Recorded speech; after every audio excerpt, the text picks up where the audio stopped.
Welcome to the TNF podcast. Like, comment, share, subscribe, click on that little bell for notifications. And if you're listening on Spotify or Apple Music, give us a follow, give us a rating. That would be fantastic. All right, we've got some upcoming shows for you guys. On the 6th of April at 5 p.m. Eastern Time, we've got Peter Edge from Inclination and Two Witnesses. And on the 13th of April at 5 p.m. Eastern Time, Jeff Gretz from Zayo and From Autumn to Ashes. And on the 20th of April at 5 p.m. Eastern Time, we've got Dr. Monica Tanner. She is a straight edge psychotherapist. She's a pilot and she's also a cancer survivor. I always find this ironic that it's going to be on 420 because, straight edge 420 doesn't quite work out. So I have an official merchandising company called Hell's Heart Merch Co. Go to hellsheartco.bigcartel.com. Use the code 20 for 20% off of your entire order. If you like movies, if you like hardcore, that's all you right there. You're going to love it. Find Bella Canvas t-shirts, tri-blend, 50% polyester, 25% cotton, 25% rayon. Check them out. They feel like a dream. My next guest today, he's been in so many amazing hardcore bands. And after talking to him, there were some bands that I didn't even realize that he was in. He's been in the likes of The Risk Taken, Misery Signals, and End. It's a real honor and privilege today to have with me Gregory James Thomas.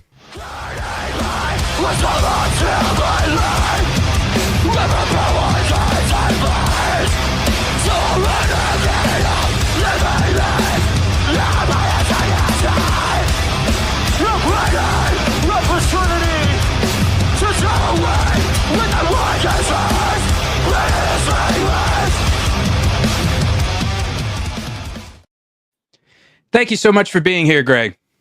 Thanks for having me, man. Appreciate being on here.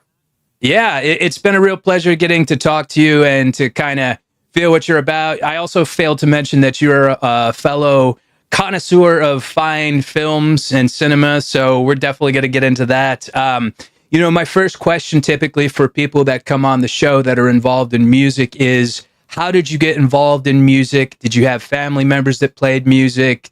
Did you play in a high school band? Did you learn an instrument in school? And then what was your first non-metal hardcore concert?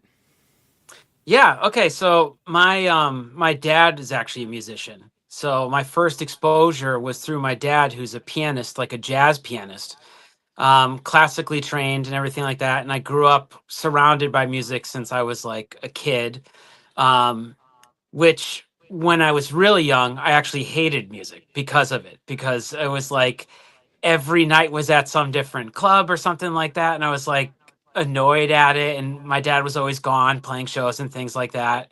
And it wasn't until I was a teenager that I found music that was like, I don't know, loud, noisy, was my own escape, was my own thing. And so I did grow up surrounded by it, and I did connect. I liked a lot of what my dad showed me when I was growing up later in life. But when I was young, I was like, this is boring, and I found my escape into movies and stuff like that, which is why I'm such a film fan. My first love was movies and film, then music when I was a teenager and angsty enough, to rebel in my own way. My dad's playing jazz and I'm trying to play grindcore, so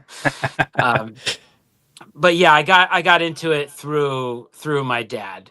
And my first concert really, like, I guess would be jazz concerts, would be my dad bringing me to see like Dave Brubeck or Brad Meldau or things like that.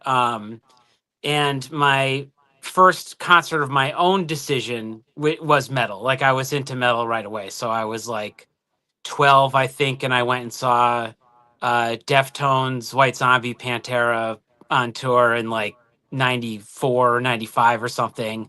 And that was what changed my life. And my dad did bring me to that because he's like, oh, I want to see what you're into. And he was just like, it was overload for him a little. But that was my first like proper concert. He didn't really bring me to too much prior to that.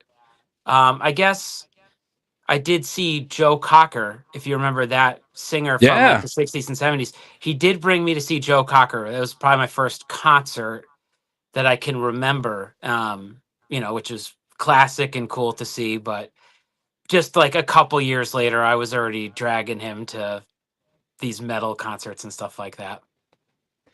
Man, you and I have a similar story in that I definitely remember that White Zombie Pantera tour. I didn't know Deftones was on it, but I remember they had a tour. It was called War of the Gargantuas. And like when I was Yeah. a young kid, I was like, oh man, that sounds so crazy, you know? And to speak of film, all the association that White Zombie had with film was so amazing to me because he is a real cinephile, Rob Zombie. Oh, He's yeah. really into movies, and it really reflects in his music. Like, you know, Black no, he didn't do, I was thinking Black Sunshine, but I was thinking Black Sunday, but using all the movie samples and whatnot. And you had mentioned that your dad was a jazz musician. Did he release any albums? Is there anything that we can hear of him anywhere? No, he never really released records. A lot of the culture for that was that he would be playing at like different things that range from like weddings to like events and stuff like that. One of the memories I do have from my youth, which probably affected me getting into horror movies and things like that, was that he did do a number of events with Elvira in the early 80s where he would be like the support band at some function that she was hosting. So like some of my earliest memories are seeing stuff like going to things like that, which would be like a little spookier than your normal event. But she was like a celebrity in the early 80s for sure. And he would be like Yeah. the jazz accompaniment for the evening. Oh wow, that's super cool, man. Yeah, Yeah. Elvira back in the day, yeah, she was everywhere, and it's funny. I had just recently seen the Elvira movie. I think within the past few years, and Yeah. like she was charismatic and she was awesome, and she's still doing great things. In fact, my buddy he does press for her, and she's still killing it. She still looks amazing. Holy shit, Yeah. Cassandra, call me. But that's really cool, man. That's awesome. That's an interesting crossover that you've got going there. And I'm much similar in that I wasn't really able to appreciate my family's taste in music. It was only up until probably a few years ago even that I started to go back and listen to some of the bands that my parents liked, and I was like, oh wow, this is really good. It's interesting how age can kind of shift our perspective sometimes. Absolutely. I think one of the things is as you're getting into this stuff, sometimes when you're younger, you just kind of want to find your own way. And so you find what tastes or what current bands resonate with you. But as you mature, you can realize that there's obviously great bands and great musicians from every era. And those things that were playing around the house that you might not have thought that you liked when you were younger, those things plant seeds into you that maybe grow to fruition later in life. And I certainly found myself, even in the last like few years, I think during like the pandemic and stuff, I went down a rabbit hole of getting into like classical music further, and all of that was stuff that was playing in my house when I was a kid, but I didn't seek it out till much later. Who are some classical artists that you really appreciate? I mean, obviously, there's like the big, Beethoven, Mozart's, and stuff like that. But for like more modern stuff, I really like Philip Glass, who you'd probably know as having done like Candyman, The Truman Show, like a couple of film scores. He's probably my favorite contemporary, even though he's been around for a while now. My favorite contemporary composer. But yeah, Philip Glass, all the film score stuff. I listen to film scores constantly too, and I consider that in my own way, like modern classical music as well. So obviously, like Hans Zimmer and things like that, I think fits the mold of that entirely. Oh, 100%. And, it's interesting that you should bring up Philip Glass. I love the score to Mishima, Life in Four Chapters. Have you ever seen that? Oh yeah, yeah, absolutely. Have that on vinyl Yeah. too. Love it. Oh, wow. Yeah. Yeah. It's a very underrated and unknown film too. And I'm kind of with you on the whole, soundtrack composers being almost like modern classical composers. I mean, you look at like Star Wars and how heavily John Williams was influenced by Gustav Holst's The Planets. Oh, Like I you can love go The back Planets, and yeah. oh, it's amazing. Yeah, and I hadn't even heard it until God, probably about a decade ago. And then you go and listen to them side by side, and you're like, wow, it's so similar, you know, and I think that great artists borrow and good artists, or no, good artists borrow and great artists steal, you know. And I don't want to Yeah. say that it's like stolen, but you can definitely see like the undertones of Holst's music in John Williams scores. And yeah, I mean, who's another one I like a lot? Alan Silvestri, Oh like, yeah.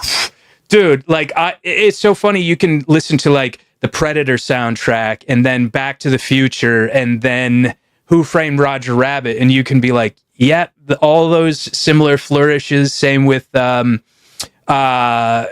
Horner. You know, you listen to Yeah. like the Alien soundtrack and then like the Star Trek two Oh and yeah. three soundtrack, and there's like, There's cues just straight up. There's cues from Wrath of Khan that he reused in Aliens, and yeah, full circle thing too with what you're saying. The last concert I went to with my dad, like last year, was to see Holst the Planets by the Hartford Symphony Orchestra.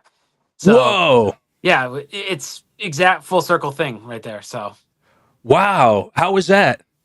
it was fantastic to see that live. Is really cool. If you know the piece, my favorite part of it is the last movement of it, which I believe is Neptune, I think.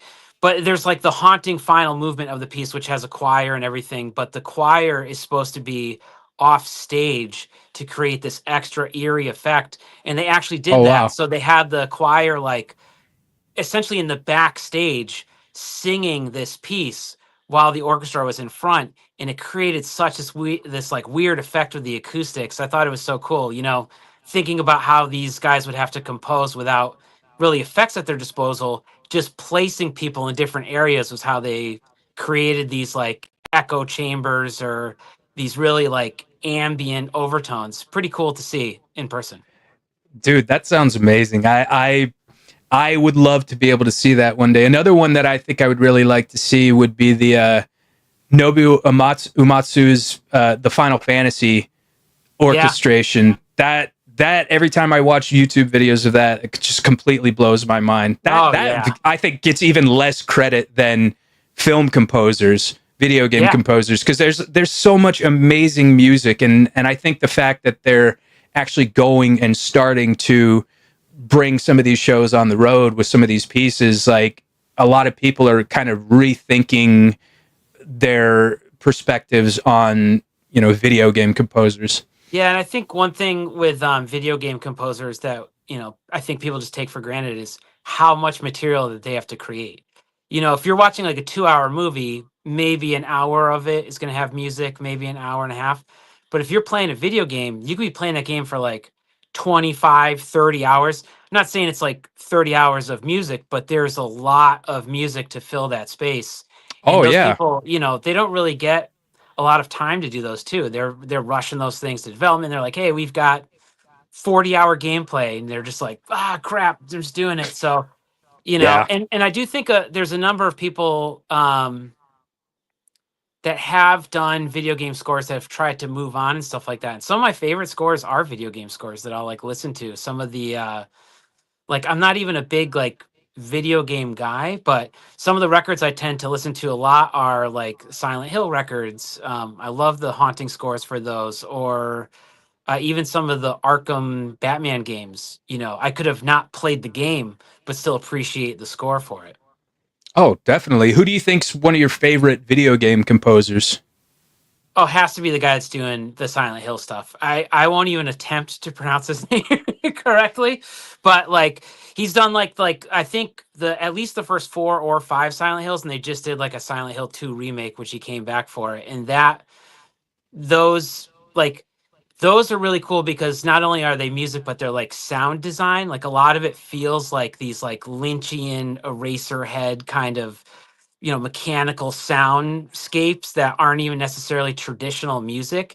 And I love that. I take a lot of influence from that into my own writing or stuff like that, because End will have these occasional industrial parts or things like that, and I try to go to these like mechanical sounds that would be used in a game and sometimes recreate them or use them. I mean, even in our live set, a lot of the in between noises while we're tuning will be pulled from horror video games or soundtracks and things like that that I'll manipulate. Be something from like Twin Peaks or something that I'll take slow down, cut up, pull apart, and that's what we're walking on stage to. And nobody like knows like, oh, that's Fire Walk With Me or something, but they just are like, they're just hearing chaos, like digital chaos happen, and a lot of Right. it comes from that. That's so cool, man. Yeah, and I love when bands use live samples too. And one thing before we move on, have you ever heard the people that will do YouTube videos and they will play piano pieces from the Legend of Zelda games? I don't know if I've heard that, but I've heard something similar to that, but Okay. yeah, I I'm think those I love the old Nintendo games. I love the scores of those games, like the original Legend of Zelda. Castlevania was a huge one for me. Metroid, stuff like that. It makes sense that that music would translate very well to any instrumentation like that. Oh yeah, and they're really difficult pieces too. I'm gonna have to send you a video of this guy. He'll go and play them at weddings, and he'll play them in like public spaces. And it's funny when you see the people that actually start to notice. Like there's a guy that when he's playing it at a wedding, he kind of like looks back real quick, like what? Like I know I recognize this, Yeah, but yeah. it's wild. I'll send you a few videos later, but. You mentioned that you went to White Zombie and Pantera and Deftones, and a lot of people would kind of consider those like mainstream artists. So how did that kind of seg into your exposure to underground metal and hardcore? What was your first show, and did you have friends that were bringing you to the shows, or did you kind of just discover it on your own? Yeah, so in Connecticut, which is where I grew up and where I still live or live again now, there was this huge like kind of DB grindcore scene in the mid 90s, and a lot of the like older people at my high school that were into metal that would be into things like that I was into at the time, like Sepultura or stuff like that, they would also be going to these shows. So I had friends that were older than me that had like a license or something, and my first shows that I went to were these kind of like grindcore shows. And even just like at an early age, when I was 15, I went to this venue that was around here, short lived, called The Pit. And they didn't have anybody running sound. I didn't know what I was doing. And I remember asking the guy who owned the venue, I was like, hey, can I help like set up microphones or dial us in? So within literally my first like show or two, I was already sitting at like a little soundboard trying to adjust levels for some reason for these like bands. And I remember doing sound at that venue for like uh let me think of some of the stuff that we would have done. It would have been like Page 99, Pig Destroyer, stuff like that. And so my first shows were actually these like grindcore punk shows. It was a confusing time. The 90s, one of my favorite things about getting into this kind of music in the 90s was that it was so diverse.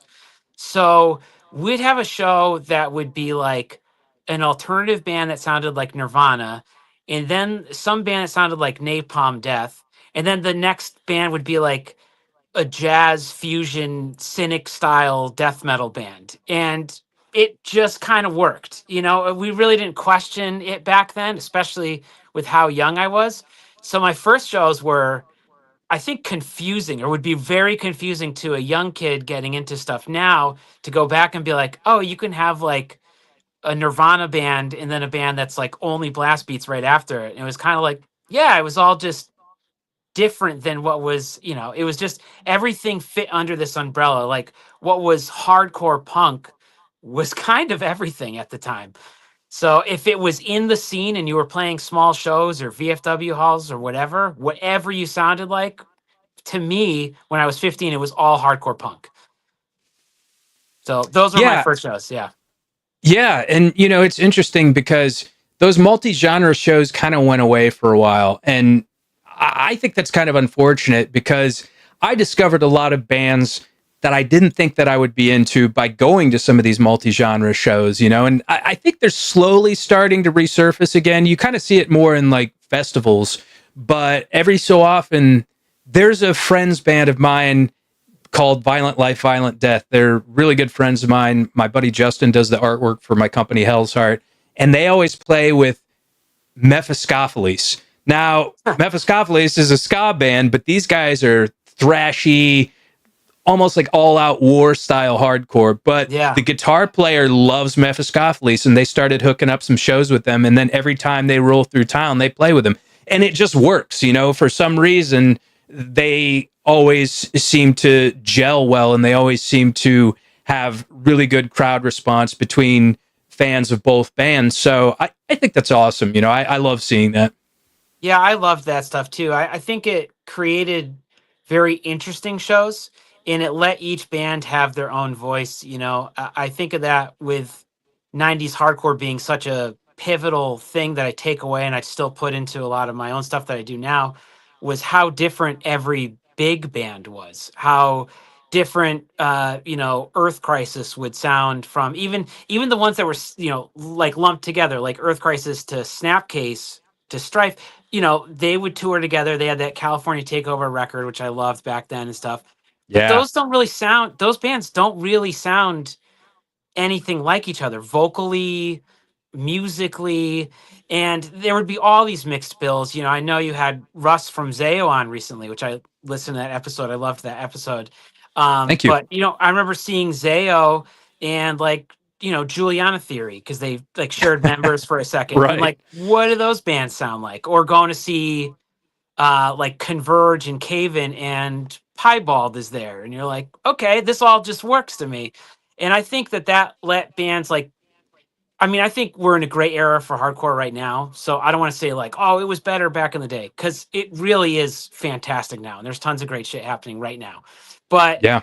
what was really cool back then is I love that the bands weren't really trying to outdo each other with like, oh, this is your last fucking chance breakdown, and then the next band, this is your last fucking chance breakdown. It's like, no, it's okay to like have something completely different. Right. And I love that spirit, and I do think one of the reasons that hardcore is doing better now than it maybe did 10 years ago or something like that is that people are kind of embracing that a little more.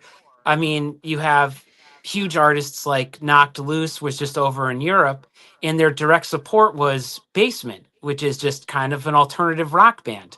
So you're going from like an alternative feeling band that doesn't have any breakdowns, no screaming, into breakdowns, and that's great. And I'm sure the kids that went to that show were just like, I can't believe I'm seeing this. This is fucking cool.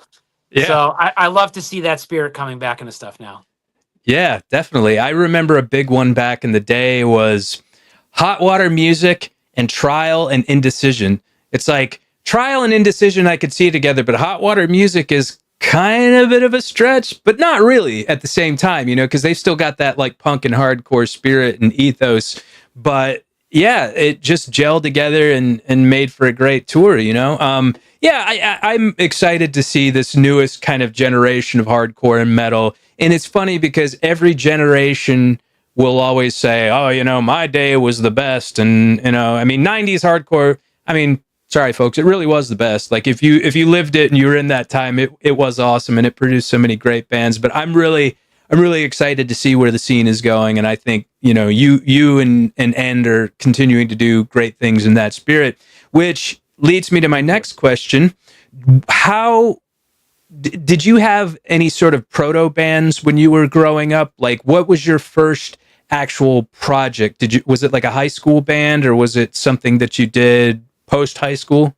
Yeah, the first like release or thing that I ever recorded was for a grindcore band called Putrid Waste. We put out a demo tape, which still shows up every now and then, but we self-released a demo tape, and my dad had some recording stuff, nothing crazy, just like a 4-track cassette tape recorder.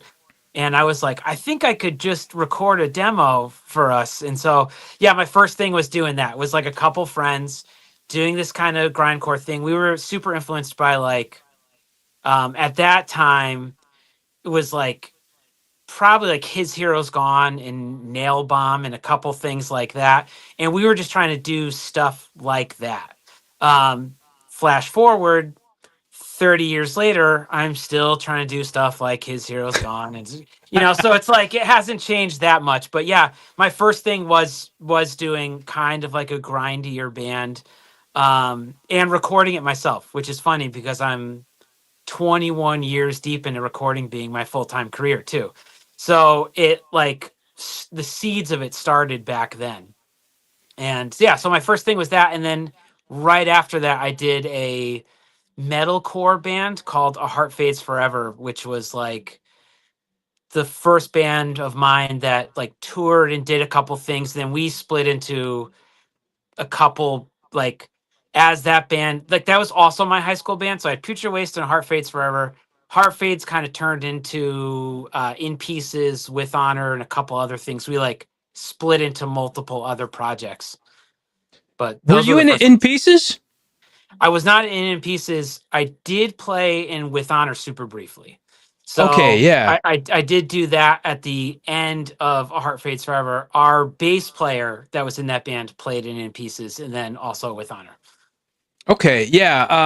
I remember one of my first shows with, I guess you could say it was my second band. I don't feel like my first band ever counted, but my second band was with This Day Forward and In Pieces. And I Yeah. remember both bands just kind of completely blew us away. And so it was always interesting to see what projects the members did later on down the road. So that's awesome, man. And then, after you did those two bands, was that The Risk Taken? Did that come after that? Yeah, so after I did those bands, I played super briefly in With Honor, as I mentioned, and while like I dropped out of college to tour with them actually, and quickly realized that their guitarist that I essentially filled in for was coming back and wanted to rejoin the band and everything like that. So I started Risk Taken right off the heels of that. So And that you was guys were on Stillborn Records, yeah?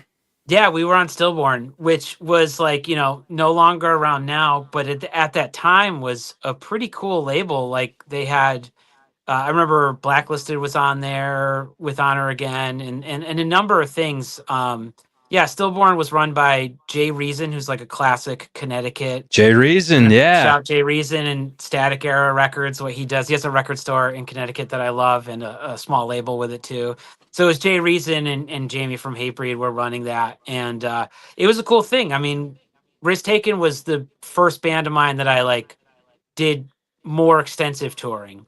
And then that just led to being in a bunch of other bands, and I haven't stopped since. But yeah, that was the next one, and that was the first one that I was really like felt like mine. Like I felt like real ownership. Like I wasn't just joining or whatever. Like that was the thing where I was like had a vision for it and just went crazy writing the stuff.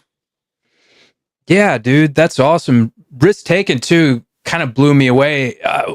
One of my older bands, again, we played with Hatebreed quite a few times, and we were actually trying to get on Stillborn because they had such a great roster at the time, and Yeah. we ended up talking to was it Hatebreed's manager about, hey, can you put in a good word for us with Jamie? And it actually ended up getting us a thank you on one of the albums on the Rise of Brutality. So that was pretty cool, but we never were able to make that come to fruition. I think he actually passed away. Correct me if I'm wrong. The manager did? Yeah. I'm not sure actually. Okay. Yeah. Well, for whatever reason, it didn't come to fruition. But yeah, there were so many good bands on that label. I remember the band, they were originally called The Takeover, and then they changed the name to the Grave. Yeah. Yeah, I Yeah. remember that band. And so with The Risk Taken, you did that for a while, and then is that where Misery Signals came in?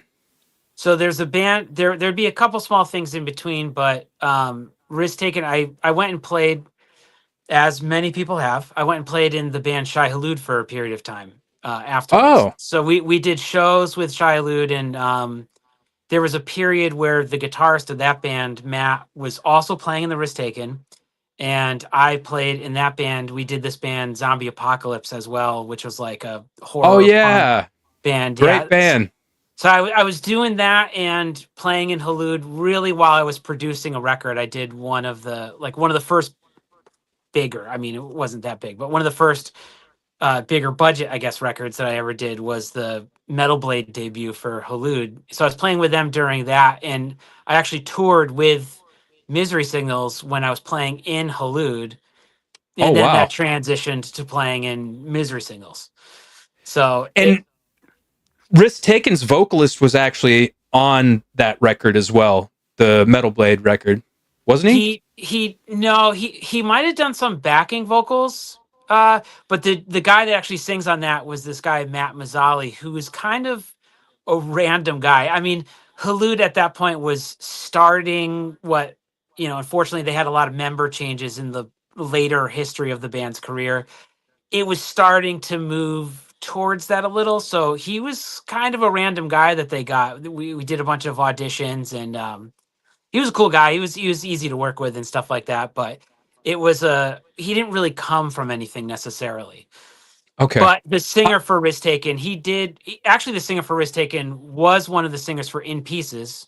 Going back to In Pieces, he was the second singer for In Pieces, and that's kind of where he came from for us. But he did backing vocals probably on that Halud record. There was a lot of people that did like the group vocal stuff on that Halud record, like Pat Flynn did a couple parts on that. There was all these random people that were just at the studio that contributed to that thing. Dude, that album is actually amazing, and I like Chad and I like Garrett, but like I think Matt really brought it on that record. He has probably one of my favorite styles of vocals because it's almost like that tough, like Yeah. almost like it would be in like a tough guy band, but it really and the production value on that album is amazing, by the way. Like Oh, it thank you. sounds great. I think that's probably some of the best sounding as far as production quality material that Halud ever had. Like I that appreciate album that. blew me away. Absolutely. Yeah. And I really liked his vocal stylings. I think he was a really good fit for that band. Is he actually doing anything at present? I don't know if he's doing anything at present. I don't think so. He didn't really do too much after that. I think he had like a local band after that, and he kind of faded in and out of Halud because I think that they would have somebody else, and then something would happen, and then he kind of came back. He was easy enough to work with, so I think he was always like on call, more or less, but not Gotcha. really anything after that. But I do think his voice is cool. And doing that record was like a real journey. We spent like a long time on that record, and it was difficult because I was touring as the guitarist during that as well. So we would tour for a month and then record for a month and then tour for 6 weeks and then record for another month. Like we spent a long time on that record because it was so complex, and it was early in my career. I didn't really know what I was doing as a producer. I knew it was like a big opportunity, but I was figuring a lot of it out as I was going. So it was very stressful and took a long time. Well, it paid off because, like I said, I love that record. I love the way it Thank you. sounds. I had a friend that actually wasn't really into SHAI HULUD, and then he heard that record and was completely sold on it. He was like, Oh, that's "Holy awesome. shit! Like this is amazing." So you played with HULUD for a while and Risk Taken, and then you went into Misery Signals, and you had mentioned that you weren't an original founding member of Misery Signals, and it's funny because I actually remember whenever the members of Compromise passed away in the Yeah. van accident, and then the remaining members went and started Misery Signals. And I had an old band that played with Seven Angels, Seven Plagues back in the day, and Yeah. then it was like a crossover between the members of that band. And so, did you ever have you had joined the band, but did you ever have any experience with any of the writing process on any of those albums? So I had known those guys since the beginning of the band, because when I played in With Honor, the guitarist whose spot I took started Misery Signals. He was the guitarist of Hamartia. It's named Jeff Ost. He started Misery Signals with the Seven Angels guys and the singer from Compromise. So I like had his spot in With Honor. Some of our first shows were with Misery Signals. So I was friends with them from the beginning, but not until I joined around like 2011, and then the last two records for Misery Signals I produced and helped write or worked on, in some capacity. So it wasn't until after kind of the heyday, but I was like a fan and friends, friends with them and a fan of the band early on. I mean, I loved that first EP that they did. I also loved Seven Angels, which they just like this week announced that they are finally doing vinyl for that classic, Jasmine's Lullaby record, which Great never came album. out on vinyl. Great album, never came out on vinyl until literally last week. So there's still a market for it. There's still people that talk about Seven Angels, which I think is great. Super underrated band of that era. Agreed. But yeah, I wasn't involved in any of the writing until really the last two of the 5 Misery Singles LPs that existed. And they continue to put out great material, and it's really cool that you were able to be a part of those guys, because I was happy to see them doing things after Seven Angels plays, because it couldn't have happened to a more deserving group of guys. They were really awesome to us when we were on the road, and just, like you said, an underrated and just completely stellar band. So it'll be interesting to see that vinyl re-release. And we are halfway through the show right now, and we are beta testing this new segment, folks. All right, get ready for this. Get ready for this, folks. We're going to be doing a trivia section, and since Greg is super into films, as is myself, we are going to be doing a film trivia sequence. So everybody get ready. Here we go.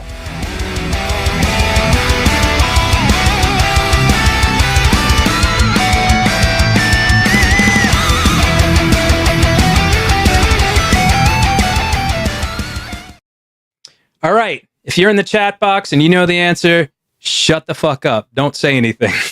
I can't. I don't know how to say. Don't read the chat. Don't read the chat. Don't cheat. Because I don't know how to turn it off. I don't even know if there's an option for that. So you're a big fan of film. We're going to be doing some film trivia. 30-second timer. There's going to be 10 questions, all multiple choice. We've got 30 seconds for each question. So here we go. Let's see. First question. All right. Actor Charles Cyphers was a John Carpenter regular. In which Carpenter film did he not appear?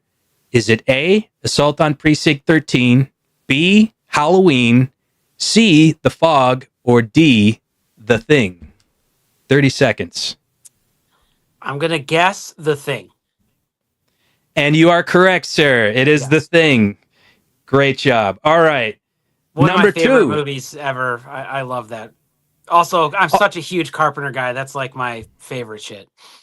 Yeah, I agree. And I still think he's kind of underrated, truthfully. I think a lot of his films kind of get... The Thing is getting a lot more recognition within recent years, but a lot of his other films, like Prince of Darkness and, In the Mouth of Madness, I think definitely deserve some more recognition. So, absolutely. Number 2, which film is not included in Dario Argento's Three Mothers trilogy? Is it A, Mother of Tears, B, Phenomena, C, Inferno, or D, Suspiria? 30 seconds. Phenomena. B. And you got it. B. It is Phenomena. Yeah. Fantastic. All right. Number 3. 2 for 2 so far. Which 2 actors have been killed on screen by the Alien, the Predator, and the Terminator? I can already answer this without the multiple. You already know. Okay. Yeah. Go ahead. Go ahead. Bonus points if you don't. Bill Paxton and Lance Henriksen. You got it, man. Nailed it. Perfect.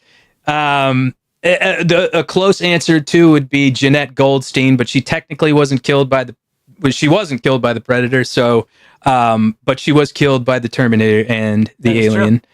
Okay, number 4. What band provided the soundtrack to John Carpenter's Ghost of Mars? Is it A, Anthrax, B, Megadeth, C, Slayer, or D, Metallica? 30 seconds. Ooh, this one I don't actually know. That's one of the 2 John Carpenter movies I've never seen, which I should watch. I'm going to guess Anthrax. I'm going to guess A, Anthrax.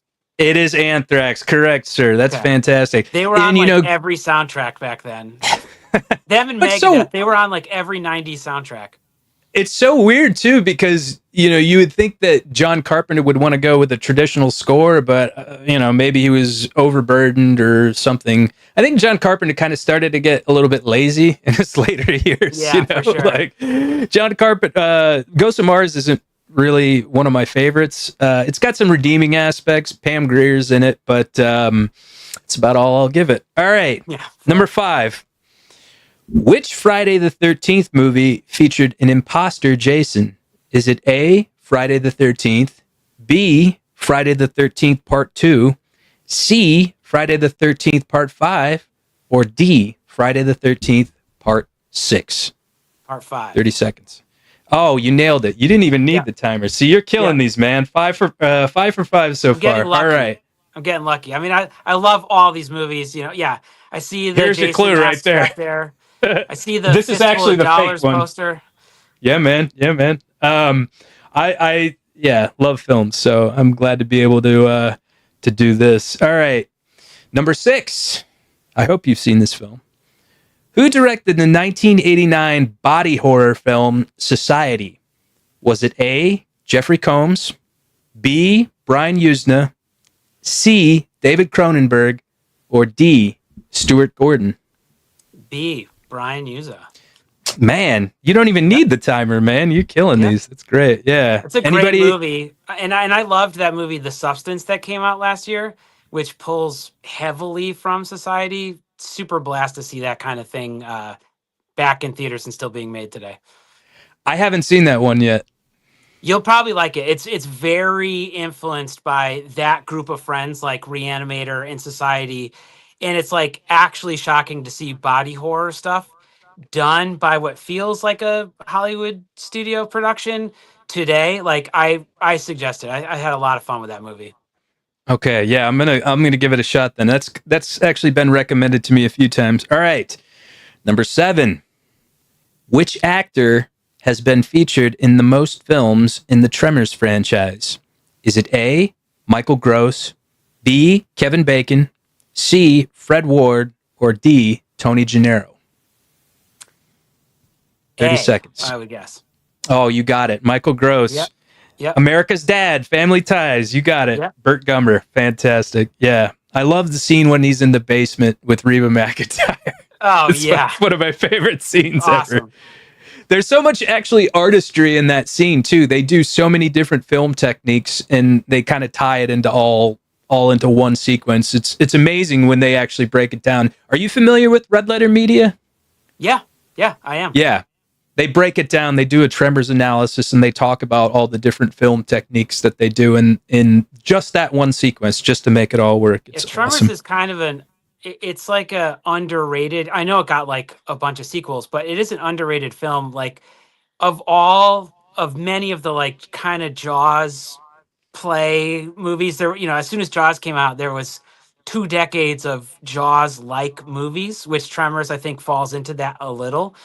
That's one of the most creative and fun ones. I just have an absolute blast with that.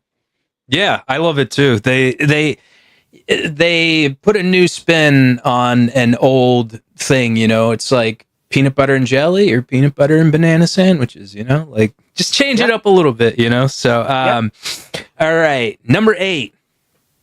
What is the name of the ship in the 1986 James Cameron film Aliens? Is it A, the Auriga, B, the Nostromo, C, the Sulaco, or D, the Covenant? C, Sulaco. You got it, man. God, you're killing these. Yeah, I mean, we just have very similar film tastes, so I'm lucky now. Right. I'm sure I'll get one wrong, but let's see. Oh, I don't know, man. I don't know. Okay. Number 9. Which pop rock artist is featured in the 1992 David Lynch film Twin Peaks Fire Walk with Me? Is it A, Sting, B, Brian Ferry, C, Phil Collins, or D, David Bowie? David Bowie. And there's another one in there too. Chris Isaac is also in that movie, shows up. That's right. Oh, yeah. You know what? Two. Yeah, you could have used that could have been a potential answer, but I completely forgot he was in that movie. Yeah, he's only in like the opening scene, but they worked pretty closely together, and so fun to see both those guys in a Lynch feature. They were both great. Yeah, absolutely. Best hair ever. Guy's got the best hair ever. Oh, absolutely. Let's see here. And number 10, Who performs the opening song to the 1982 Tony Scott vampire film, The Hunger? Is it A, Iggy Pop, B, Peter Murphy, C, David Bowie, or D, Douglas Pierce? This is a tough one. It's been a while since I've seen that film. I know Bowie's in the film, so it would make sense. I'm going to go with Bowie as my answer, but I don't know if he would. Did he not? Wrong. Yeah, wrong. Okay, fair enough. It's been a while since I've seen that movie. That movie is a lot of fun. I just didn't remember the song for it, but he is in the film. Okay, so it's Bauhaus. Bela Lugosi's dead. It's Peter Murphy at the very beginning when he's doing the little dance. Yeah, but no, good guess, because he is in the film, and it's crazy because none of his music actually appears in the film, which is funny to me. But Iggy Pop is in there, and Douglas Pierce is not. That was just a wild card. So, all right, but you do get a bonus question, and this is in remembrance of Val Kilmer. Rest in peace. Great actor, great performer. What was Val Kilmer's call sign in Top Gun? Is it A, Maverick, B, Viper, C, Jester, or D, Iceman? Iceman. You got it, man. That was classic. An easy one. Yeah, for sure. Classic. Fantastic. All right, man. Well, the bonus question made up for the one, so you're 10 for 10, man. Congratulations. 10 I'll take it. Yeah. Fucking time awesome. For me to revisit The Hunger, too. So. Oh, dude. That's a criminally underrated film. Criminally underrated. And a great debut film for Tony Scott, like right out of the gate, you know? Because he was so good. R.I.P. Dude, and stylish, like it's such a really beautiful film to look at as far as like his shot compositions and his use of lighting and color. And you know, David Bowie is a vampire. You can't beat it. You just can't beat it. Yeah, you know? And I kind of love some of the more like meditative stylized vampire movies, like we had mentioned earlier, Bill Paxton, Lance Henriksen. I love that Near Dark film that they were in, you know? That kind of moody vampire movie from that era is like one of my favorites. So I should go back to that. It's been a while. I have The Hunger on Laserdisc and VHS. So wow. I'll pull out some ancient relic of a copy and dive back in. You know, I've never watched a Laserdisc in my life. They're pretty fun. I can't say that like when I was growing up, everything was VHS. We couldn't afford a Laserdisc player that was for, you know, families that weren't made of musicians, right? But it's like something that I kind of got into actually in the last few years. I started seeing them at every, you know, store I would go to for movies or things like that, and they're showing up. I'm like, this is so fun. I love seeing the artwork presented like this. And I got a player recently, or like in the last couple years, and would just grab movies when I saw something that I loved. Heat or something like Heat, The Hunger, you know, Predators, things like that. I grab them and I throw them on in the studio, just kind of in the background while we're working on something. And they look pretty good. It's similar to a DVD or something like that. Okay. But, I was going to ask if they're on par with like DVD quality. Yeah, from what I can tell, yes. I watch them on like an old CRT TV as intended. So, you know, I have like an old tube TV going that is just like while people are tracking is, you know, sound down, but there's some kind of old Twilight Zone or old movie or something going, and the laser discs look great. They're pretty fun. Dude, that's so cool. I love when, you know, there was a club in Charlotte. It was called the Breakfast Club. And I'm not a big like club or bar type person. I don't drink anymore or do anything like that. Yeah. But you could go to the actual club and they would be projecting 80s movies in the background while playing like, you know, Culture Club and like The Cure and stuff like that. And they'd have like Empire Strikes Back and on the background, and like the Breakfast Club was another one. And you know, it was really fun. You know, if I ever get a chance to record, I'll have to come up because it's a really novel idea. And you know, we got some comments here. Let's see here. Charlie Renouf. I always try to save the comments towards the end of the show. Charlie Renouf says, Genshin Impact has an amazing soundtrack, and they create new albums for every new area of the game they release. Have you heard that one? I have not, but Okay. that sounds cool. I know Charlie, Yeah. so hi Charlie. Thanks for tuning in. Wow. Okay. Yeah. Cool. Thanks for tuning in, Charlie. And all right, so this brings us to your current musical project, which is End. So talk about that a little bit and how that kind of came to fruition. End End is a lot of fun to be in. End basically was put together through our other guitarist, Will Putney, who I worked with when I was in Misery Signals. I had hired him to do some pre production for the first record that we were doing together. And, went to his studio, met him. He was like up and coming producer who has far surpassed anything that I'll ever do in the field. But he's one of the best producers today. He's worked with, the biggest bands of the genre. But back then he was like kind of getting his start and everything. And I met him at the studio and we immediately just started talking 90s hardcore. It was like, I think he had like a Turmoil shirt on or something. And I was like, I Oh, fucking love Turmoil. And then he was like, me too. And then I had like a His Heroes Gone shirt on. And he's like, I fucking love His Heroes Gone. And we just immediately connected. We're like, we should do a band that sounds like Turmoil and His Heroes Gone someday. And so we just shot that idea out. And a couple years later, he just kind of hit me up and he's like, I think I got a lineup for this band if you still want to do it. And it was just the people that he like really had fun working with in the studio over the last couple years that also liked this darker, kind of heavier style of hardcore. And so yeah, he really just hit me up and he's like, let's do this band. You write some songs, I write some songs. First record that we did was like half songs that I brought in, half songs that he brought in. And I kind of met everybody at the studio when we were going to get it started. And so I got to give him credit for putting it together.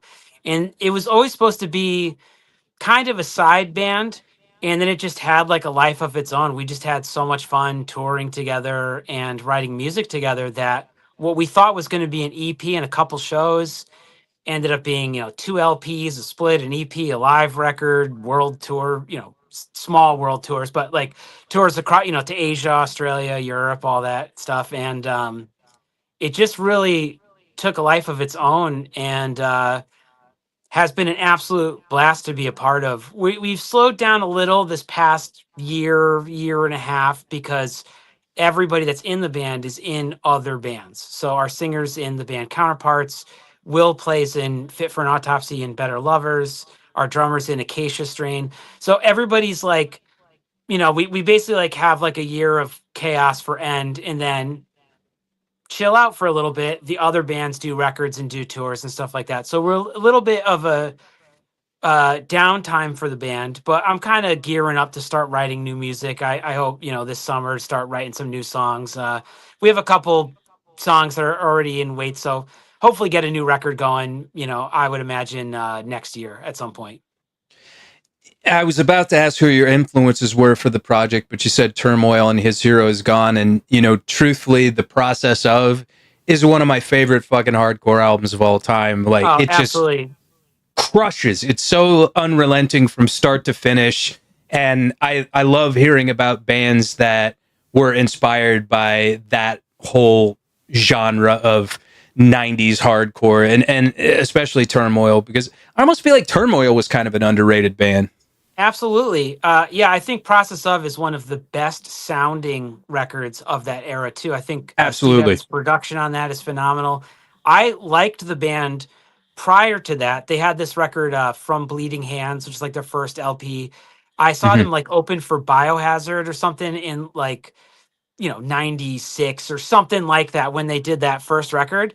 And I was like, this band is cool. This was, more noisy and chaotic than Biohazard was. And I was still young enough to be like figuring that stuff out. And then when they did like an EP, this Anchor EP after that, which I thought was cool. Yeah. But when Process of came out, I like could not believe it. Like I was excited for it, was waiting for it. As soon as that has to like, what the fuck, and hits in, Yeah. I was like, this is fucking awesome. Everything was like Yeah. so creative. They had like some of the interesting like dissonant chords that like Snapcase would use. They had some of the like hard bar chords that Buried Alive would use. They had all these like things that I loved in other bands, but they put them together in such a unique way. Um, and actually, funny. Hopefully, it's not the guy that passed away, but the drummer. I forget his name. I think it was Matt, but the drummer that was on Process of was the manager for Hatebreed when we were doing Risk Taking Hatebreed shows when we were on Stillborn and stuff like that. And he was like the tour manager or something. I wish I remembered his name. I think it's like Matt. Did he have glasses? I don't. Maybe Like it's glasses and like a beard and mustache, maybe? yeah. That might be him. He might have had Okay. glasses. Yeah, Really nice but guy if that's him. Yeah. super nice guy.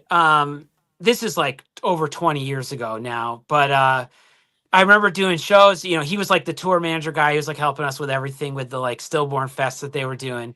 And when I found out that he drummed on Process of, I was like, okay, working for Hatebreed's cool, respect.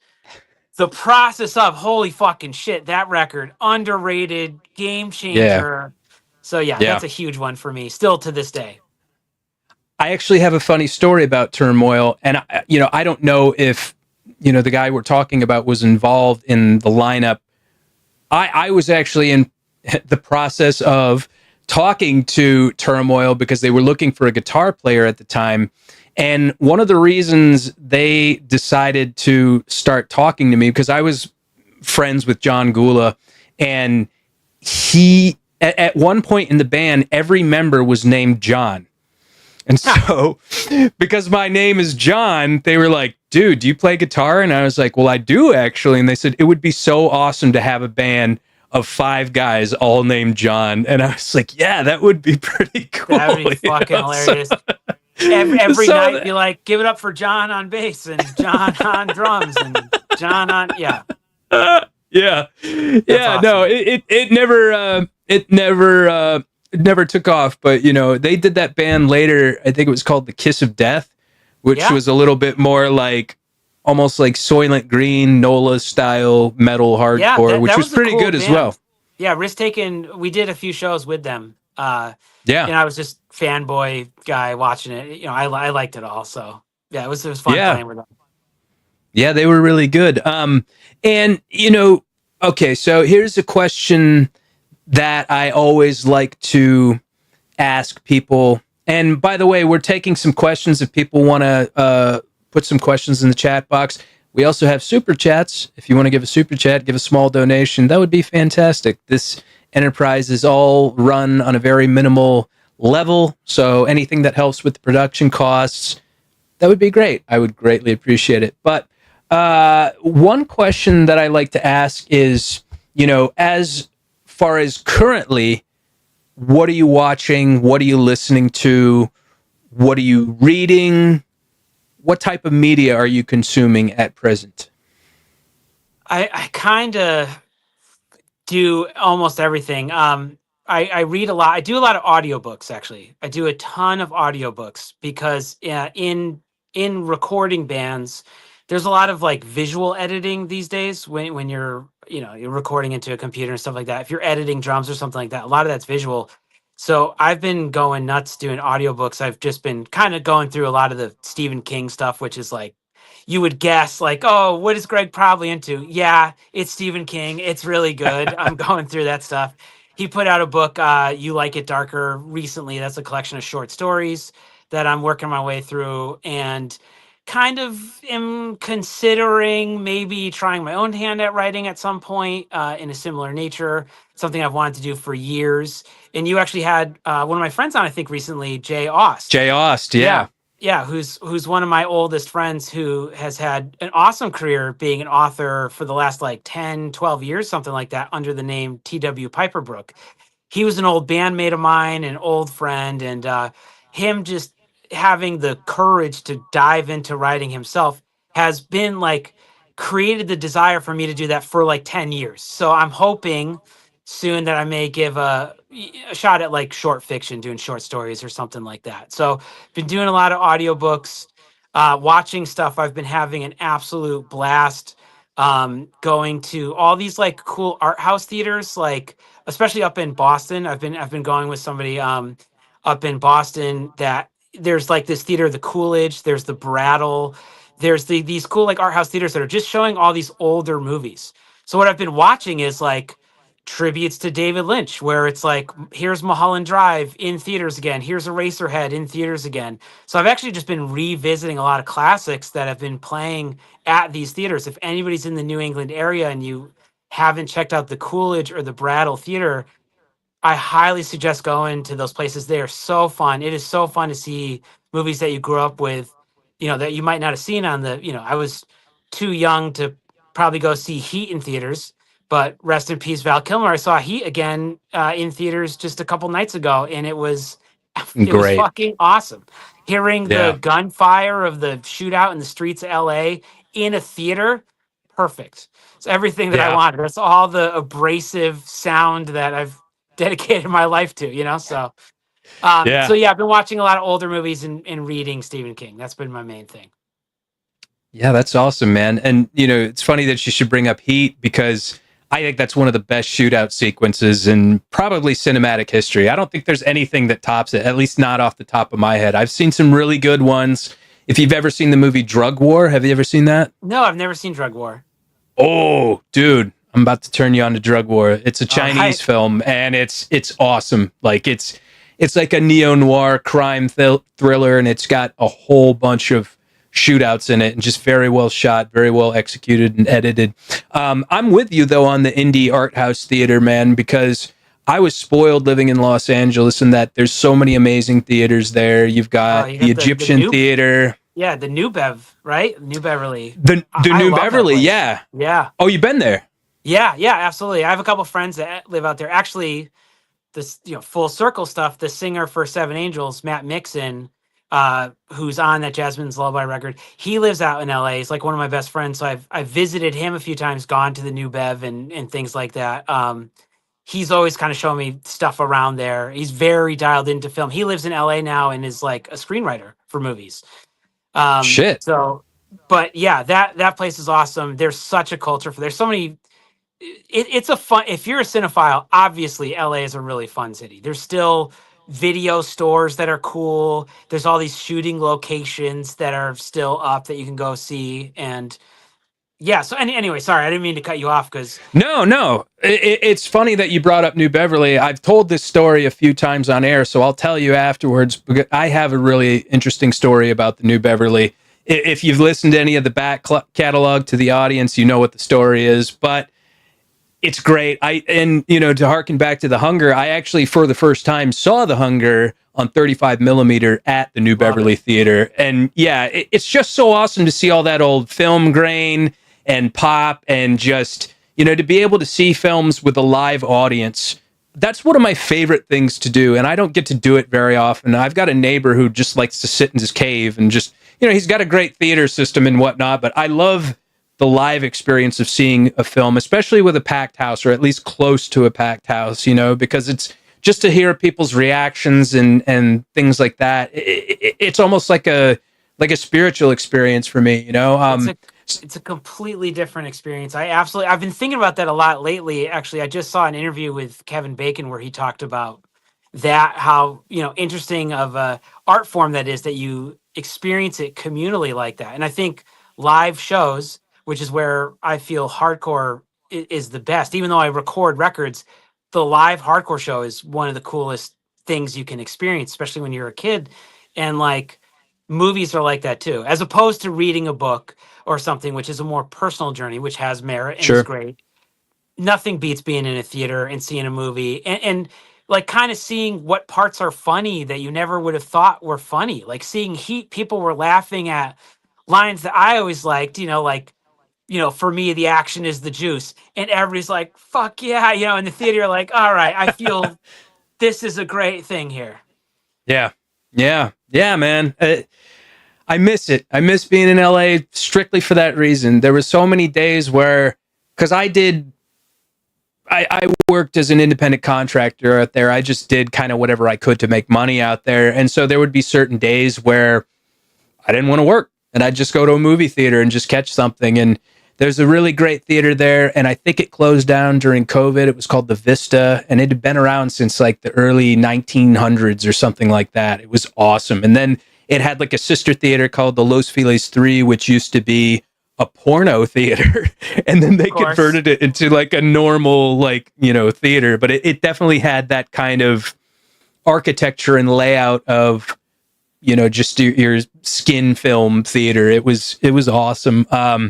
Yeah, man. Oh God. Yeah, I miss it. There's actually a really good art house theater here in Charlotte. To speak of David Lynch again, I went and saw Wild at Heart with a really bad date, and she really didn't know theater etiquette. She kept talking, and like I was like, that will kill any Yeah. experience for me. Like, shut the fuck up.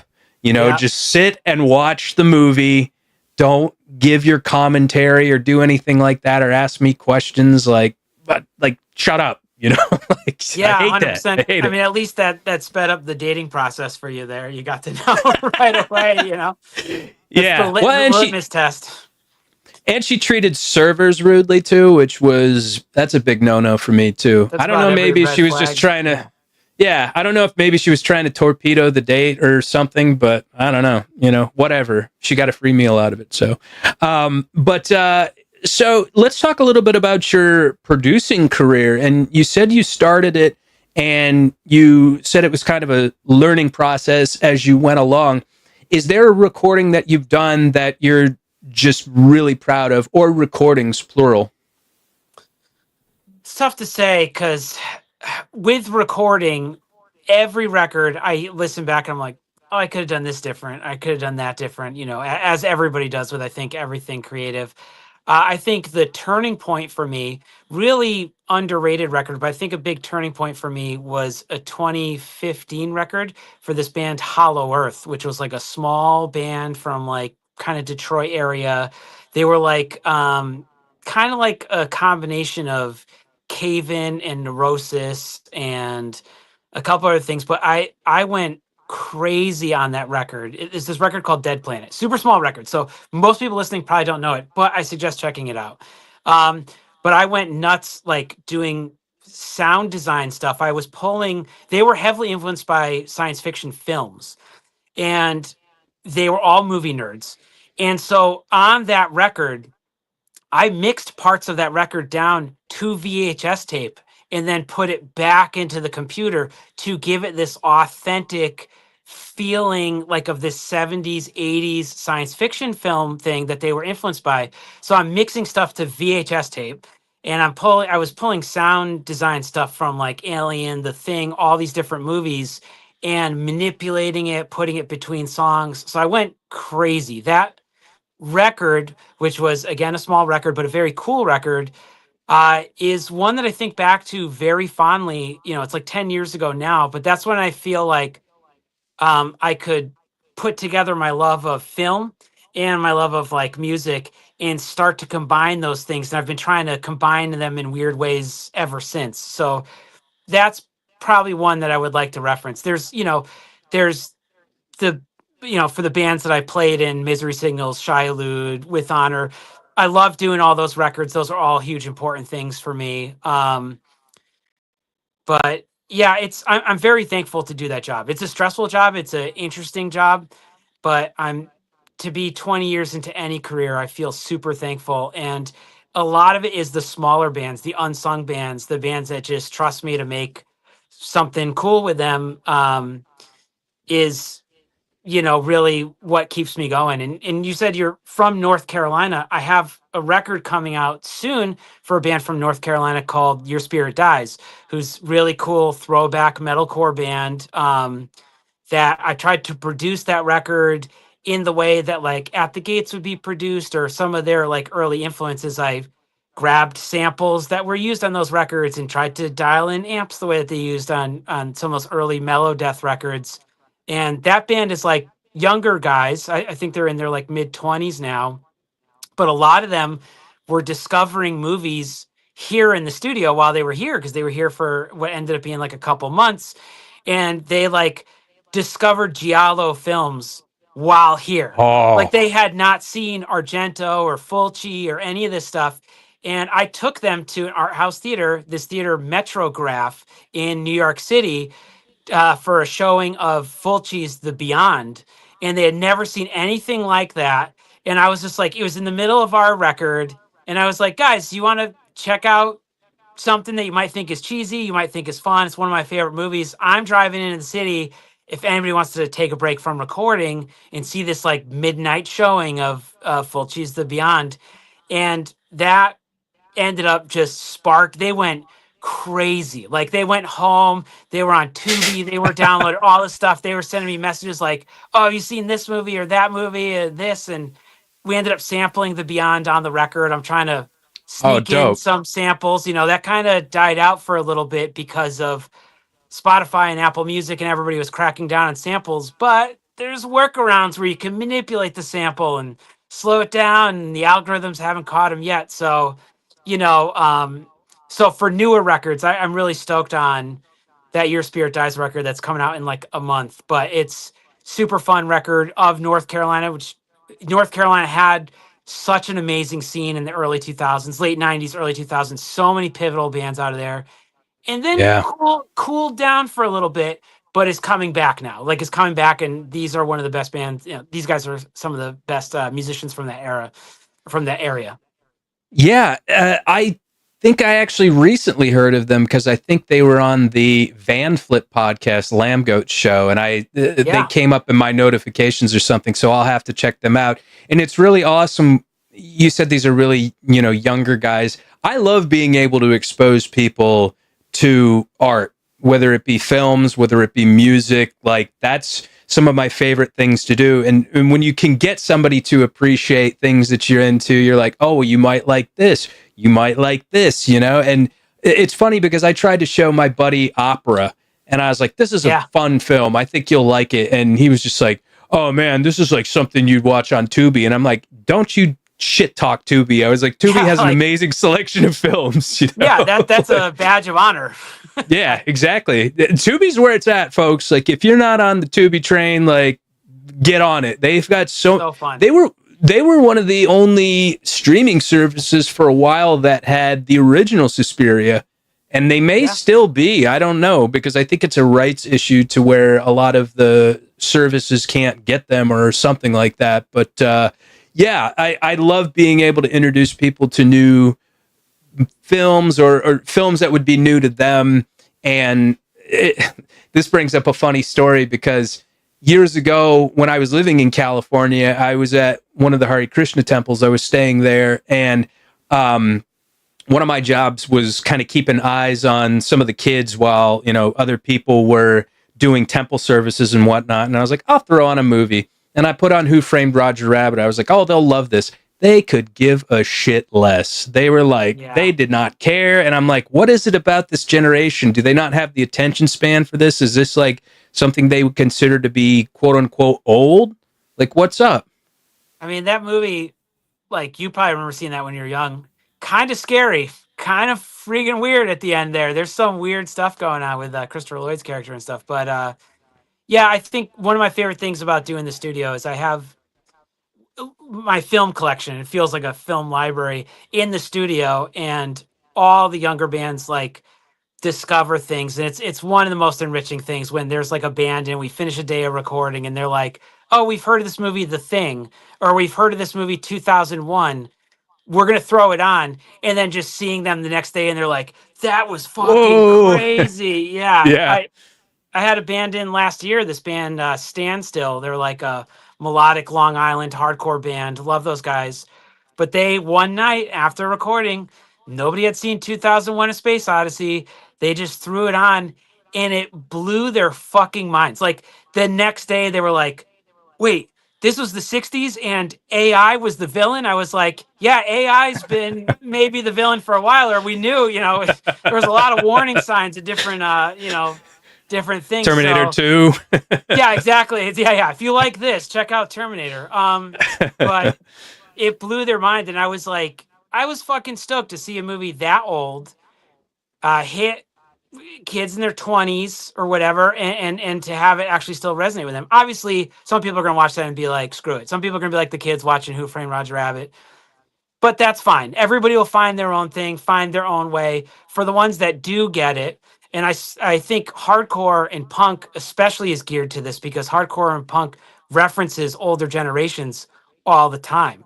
So kids Yeah. that are into like getting into it now are trying to seek out bands from the 90s, early 2000s, 80s, and those things are still cool. And that's one of my favorite things about hardcore punk is that we revere the history of the genre Yes. collectively. And I don't think that it happens in a lot of things. I'm very thankful for that. For one, people my age can still be around and making records. But for two, I just think it builds in a really cool way. And I tend to find a lot of the people that I record that are in that genre will also appreciate film from older years, and I love to see it. It fills my heart to see that. Yeah. It's really beautiful, man. It's great. Yeah. Another film where, and you've probably seen this film, a film where AI kind of takes over is Chopping Mall. Have you ever seen that? Chopping Mall, yeah, with Barbara Crampton. Yeah, Yeah. Yeah. Yeah. I yeah, love that film. it's a classic, goofy movie. Yeah, I just saw her at one of these theaters I was talking about. She just presented the 40th anniversary of Reanimator, which is one of my Oh, favorite wow. films of that era. But it's funny because she got up on stage to do a little Q&A after the movie, and everybody was like, why is Chopping Mall so good? And she's like, fuck, people keep asking me about this movie.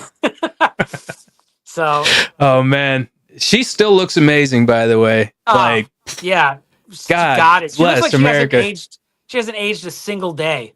She I literally, know. like, they finished Reanimator and she walks on stage. I'm just like, how 40 years? You know, the Yeah. distance between Reanimator and her now is like how old I am, and I've aged a lot. Yeah. Yeah. So, Exactly. good for her. In my personal opinion, I think women tend to get a little bit better looking when they get older too. I don't know what it is. Like, I think Demi Moore now, well, maybe not now, maybe more like 5 or 10 years ago. I think she was in her prime, like when she's a little bit older. I don't know what it Yeah, is. I I don't do know what it think is. yeah, I just saw there was a movie this year, The Last Showgirl with Pamela Anderson, who looked beautiful. Absolutely looked Yeah. beautiful in it. And she's got to be in her 60s now, and it's so respect to all the women out there. I Yeah. think I hope, when we were younger, we would look at everybody, this person's old, this person's old, this person's old, or whatever. Well, now that we're getting old, I hope that people give old people like us a chance, So Dude, be it guys, girls, everybody, there is beauty and grace in aging that I think maybe when we were younger we took for granted that I think hopefully more people are opened up to now. dude, when I was younger, I used to date women that were, I don't want to say significantly older, but were, somewhat older than me, and now it's like I'm that age.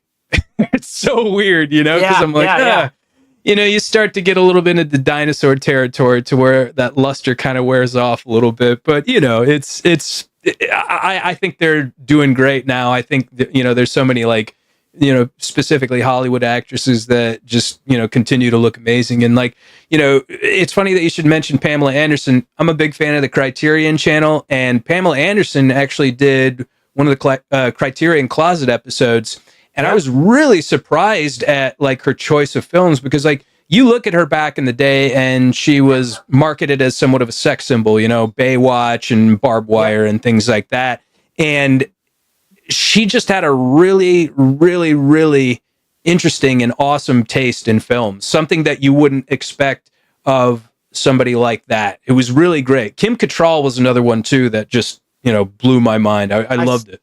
I haven't seen the Kim Cattrall one, but shout Big Trouble Little China. But I did see the Pamela Anderson one, and yeah, I absolutely agree. Her choices were so like thoughtful and so genuine, and Yeah, it didn't necessarily surprise me, but it was very cool to see. And I yeah, it's like obviously, age old, don't judge a book by its cover, but like a lot of these people, even if they're playing a persona in public life, are everybody. This is true for bands too. When you see, this guy's a maniac on, Twitter, or this guy's crazy, whatever. People are so nuanced and so much more complex than whatever we see via social media or whatever we see via media in general, that it really goes to show that like you should keep an open mind about who somebody is really deep down inside, and you don't see the whole totally. picture. And I see people like jump into like classic like comics comment sections and like fuck this guy or fuck this person or whatever. And it's like, that is maybe one of the nicest people I've ever met in my entire life on any tour. Totally. Like, so I think, I hope that people get more empathy and more open-minded to like the depth that anybody in our scene in cinema have. I mean, some of these people are assholes, sure, but Pamela Anderson, cinephile, bona fide, great choices, super inspiring Yeah. to see, and she's still got it. She's great. Yeah. And when I was younger, I definitely had a level of that. Well, let's argue with people on the internet. I don't do it anymore. I just don't have the time. I don't have the energy. It's negative vibrations, negative energy. Yeah. I just don't want to put that out there anymore. Anytime I feel like I'm about to do that, I pull back a little bit and I'm like, is this helpful? Is this useful? Why am I doing this? Like, is this going to change this person's opinion? Probably not. I could not agree more. I think when I see people generally online and they're posting like, this band's overrated or this thing sucks, I'm like, that's worthless. Like, I think, talk about the stuff you love. Post about the stuff you love. If you don't like a band, if a band got big and you don't get it, or they changed their sound, or they did whatever, that's fine. Everybody has their own taste. It's just not of value to be like, I hate saying something is like overrated. Like, this movie's overrated. This thing is like, that's a worthless. Just tell me about the stuff you like. Like, okay, that's not for you. That's fine. But this band sucks. Whatever. Okay, well, what are you into? Maybe it'll be something cool that I'll want to check out, or we can talk about. So I think in general, which we've done this whole podcast, which I appreciate, just talk about the stuff that you love. The stuff that you love. That's the best. Elevate the stuff that you love, the bands that you love, the people that you love. And if you don't like something, you're entitled to your opinion, but you're not as like edgy as you think you are posting this classic movie is overrated. Like, okay, good for you. Awesome. But what are you into? That's what I'm more curious about. Well, I will admit that I'm slightly guilty of the overrated thing sometimes. And when I say overrated, I may not necessarily mean bad. But like, let me give you a prime example. Like, I feel like the Lord of the Rings movies are overrated. I don't feel like they're bad movies by any stretch of the means. I actually really enjoyed the movies, but I don't necessarily dial into the same hype that everybody does that really appreciates the films. But I have learned to kind of dial it back a little bit, and it's funny, we were talking about Knocked Loose, earlier. Like, so many people want to drag on that band and talk shit on them, and I'm like, that band just played on Jimmy Kimmel. Yeah. What are you doing? Like, what's 100%. so, those guys are also like some of the nicest people I've ever met in the scene. Like, some of the most genuine people that I've ever met. And like, it makes sense. Like, people also forget when a band like that does so well, we all benefit from it. The scene entirely benefits from it. Like, sure, it's bringing more people in. So like, if you like your crucial old band or whatever, well, how are kids going to find that unless they go in through the gateway? Like, for a lot of people, like in the early 2000s, that was Hatebreed. The Hatebreed was the big band. And then some kid would go to see Slayer, and then Hatebreed's opening up for them. And they're like, what the hell is this? And I want to find more stuff like this. And they might find Madball or something like that based off of Hatebreed. And I think that those kind of gateway bands are pivotal. And I think the reason that this era is a great era for hardcore is because of the work of bands like Turnstile, Knocked Loose, and even stuff that's like adjacent, like Spirit Box and stuff like that. I think all that stuff helps everybody out a lot. And when bands get bigger, there's always going to be people who are like, I don't get it, I don't understand, or they whatever. Those bands are helping make future things. Like, you don't just come out of the womb with like the critical demo 7-inch handed to you from some small band. You got to get there somehow. And those bands, like, they still take out good bands. They still play shows with good bands. They still reference stuff. I love to see that. And I think people are like, I don't get this. Like, that's fine, man. But they're helping everybody. And I think that they're a good band. I think I appreciate the hell out of what they're doing for the scene and everybody, in our world. Well said, sir. Well said. Absolutely. One more question that I always typically like to ask people is, what is one piece of advice that you would give to your younger self? My younger self, huh? Uh, I think a big piece of advice that I would give when I started in music and stuff like that, I was very shy. It was all intimidating. I was shy in like school. I was shy in like, middle school and high school and stuff like that. And then at a certain point through doing shows, it was actually like shows and stuff that opened me up to being more outgoing. And once I, had to be on a stage, even when I was young, it was like, oh shit, I guess fear of other people has got to go away because I need to do this thing. I feel driven to do this thing. I think I would just give the advice to my younger self is just to be myself and to not be afraid. Some people this is going to tie exactly into what we were just talking about, the knock loose thing. If you're yourself, some people are not going to like you, and that's fine. You don't have to Yep. appeal to everybody. You don't have to appease everybody. But if you're true to your genuine self, there will likely be other people that will resonate with what you're doing, and just find those people. Don't worry about the people that don't like it, that don't get it, that don't understand it. They don't matter. Like, Right. they're doing their own thing. Good for them. Who cares? But if you do whatever you want, music, shooting videos, writing, anything that you want to do, be true to your authentic self and trust that if you like something genuinely, somebody else out of the billions of people on this world will also maybe like it too. And you just got to find those people and connect with those people. And those people will be the people that lift you up. It's not the people that Yeah. talk shit. You don't have to win them over. Just do something that you feel genuine about. And I've done that throughout my career, but I wish I could go back and be like, don't be afraid. It'll just work out. Just believe in it and do it with all your passion, and it hopefully it will just work out.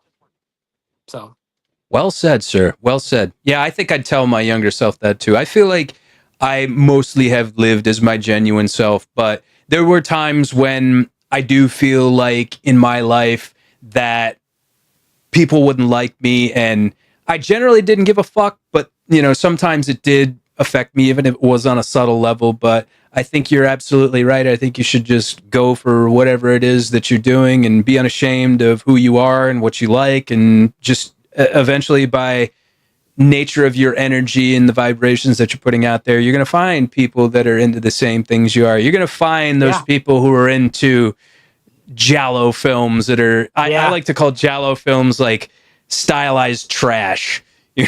because Yeah. like For sure. Jallo novels by nature were trash. They were like cheap novels that nobody, I don't want to say nobody, but probably not a lot of people put a lot of artistic merit in. And then you've got all these really awesome visual directors that took that material and made it hyper stylized and almost classy in a sense. Like the Yeah. kill scenes Absolutely. in some of those Argento movies are almost beautiful. It's weird. It's Oh weird to yeah. say that because like, you don't typically associate beauty and murder and death, but just the way that they're shot, it's like art. That's the best way to Absolutely. describe it. Yeah. So what do we got in the works for End? What do you got planned for the next year?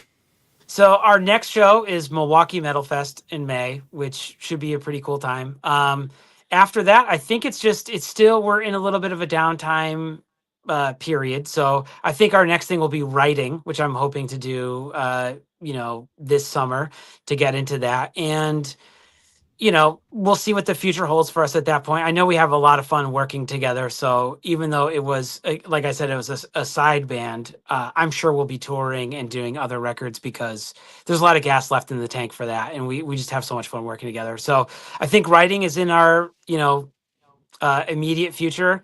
And in the meantime, I'm just producing a ton of records and writing and hopefully getting into film scoring and a couple other things, very soon. So my own horizon's like pretty busy this year.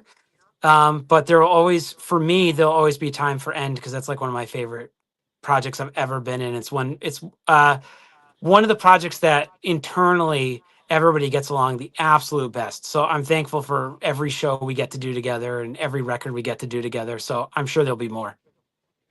That's always helpful when everybody gets along.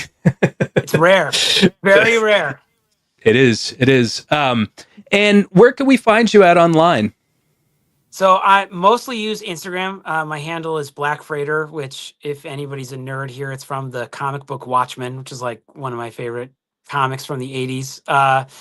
So yeah, I'm Black Freighter on there. And then there's just like my studio is Silver Bullet Studios, which is, you can find me at, there's silverbulletstudios.com. There's Silver Bullet Studios on Instagram. So those are the places really to find me. Or obviously End is Your Fucking End on Instagram and Great handle, by the way. So, yeah. End was taken, so we made that handle, and then a year or two later we wrote a song where that was the lyric, so we kind of stumbled into one of our bigger sing-alongs. But that's where to find me on all that stuff. Does your production studio have any social media?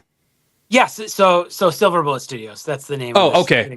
Yeah. So that is the cool. production studio. Yep. All right. Well, fantastic. Well, everybody that's been listening, be sure to support Greg and End and Silver Bullet Studios. And I want to thank everybody that's come to this live stream. I really appreciate all the input and all the support. And please continue to support us by giving us a like, a subscribe. Please share this video, leave a comment on the video. Anything will help us in the algorithm. And if you are listening on Spotify or Apple Music, give us a follow, give us a rating. Would love you for that. And as I mentioned earlier, hellsheartco.bigcartel.com. Use the code 20 for 20% off your entire order. Head on over there. If you like movies, if you like film, I think you'll really like what we have to offer. The shirts are super soft too. You're not going to get any better quality anywhere else. You know, people are going to use those Gildan, you know, whatever. I don't like them because I'm spoiled and I like a nice shirt now. So yeah. Be sure to check them out. Everybody, thank you for joining. Namaste. God bless. Be good. Thank you so much, Greg. Yeah, thanks for having me on. This was a blast. Absolutely.